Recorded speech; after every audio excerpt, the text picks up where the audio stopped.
Well, one traditional problem any theistic thinking has to face is the so-called problem of evil. I mean, given that the world was so arranged as to give rise to human beings, and it was conceived in a particular way so that it could be that could be the case. But then we seem to face the reason why is there so much evil in the world, not only natural evil like earthquakes, but also moral evil like murders people. Yes. And so we need to have an explanation for that, and exactly how we're going to do that. Yes, indeed, and I am, I hope, duly conscious that this is a serious objection to theism, but not, I think, in the end, a substantial objection to theism. And this is for the reason that it is so good that there be human beings who have a serious choice between good and evil. Not just a choice that makes no difference to the world, but a responsible choice such that if I do a good act, other people are benefited, and myself is benefited. If I do a bad act, other people are hurt, and or I myself am hurt. A good God will be a generous God. He will give us responsibility for each other and for ourselves. But you don't have responsibility for somebody if, as it were, it's already arranged that things will go well with them. If you do, whatever you do, if you are to have serious responsibility for somebody, it must be the case that you are in a position to hurt them, either actively or through negligence, not doing anything.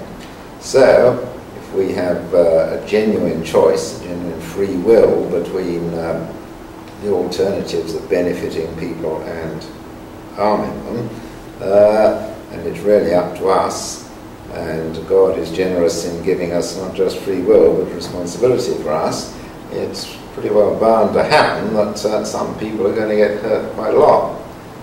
And while it's good for ourselves indeed that we shall at a particular moment have these choices are also character forming. Every time I do a bad act, hurting somebody else, say, that makes it a little easier for me to do a bad act next time. Conversely, every time I do a good act, that makes it a bit easier to do a good act next time. So we gradually form ourselves. Now this is a great good for us. We're not just given the character, good or bad. We're allowed to form it for ourselves.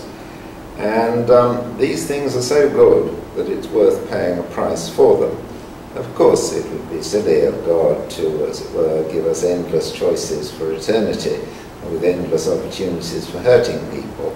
But of course our life is finite. We only live for 80 years or so, and in that time we have a great opportunity for doing good or evil, and great opportunity for forming ourselves. That means there's going to be a lot of suffering around. Now, what I've dealt with is what is usually called moral evil, evil wrought by or allowed to occur by humans' actions. But of course there's quite a lot of evil in the world that isn't of that sort. Evil caused by disease that we can't at the moment cure. I mentioned earthquakes. I don't think there's anything wrong with earthquakes in themselves, but it's that people live on earthquake belts when they don't realise they're living on earthquake belts, which is of course less and less the case today because they realise they're living on earthquake belts, and therefore the effects of earthquake become into the area of moral evil. However, certainly there's plenty of natural evil around, so what's the point of that? Well, I think the point of that is if the only choices if the only opportunity for character formation and for free choice that we had was that provided by the possibility of doing moral good or evil, we wouldn't ever have, or wouldn't nearly have enough of serious choices. As the moral evil, natural evil, simple pain caused by disease, gives us the opportunity for reacting to it in one of two ways. If I am in pain, then I have the opportunity of bearing my pain with courage or of feeling sorry for myself. likewise you have the opportunity either of caring for me or not bothering to care for me. Now, it's important that we shall have serious choices that affect ourselves, and I think if the only evil in the world were moral evil, there wouldn't be nearly such opportunity for serious choices. I mean, in a fairly affluent society in which nobody got sick or anything like that, many people would be able to live a life in which they were not presented with any serious choices. And for character formation, that is vital to have serious choices. It needs disease, accident, and the weakness of old age to, as it were, force us and other people into situations where we have to be heroic, and being heroic is what makes us. So I think that it's sort of like the grit that allows the pearl to grow.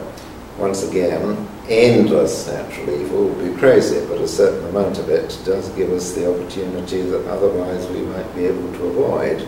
So that's my basic response to that.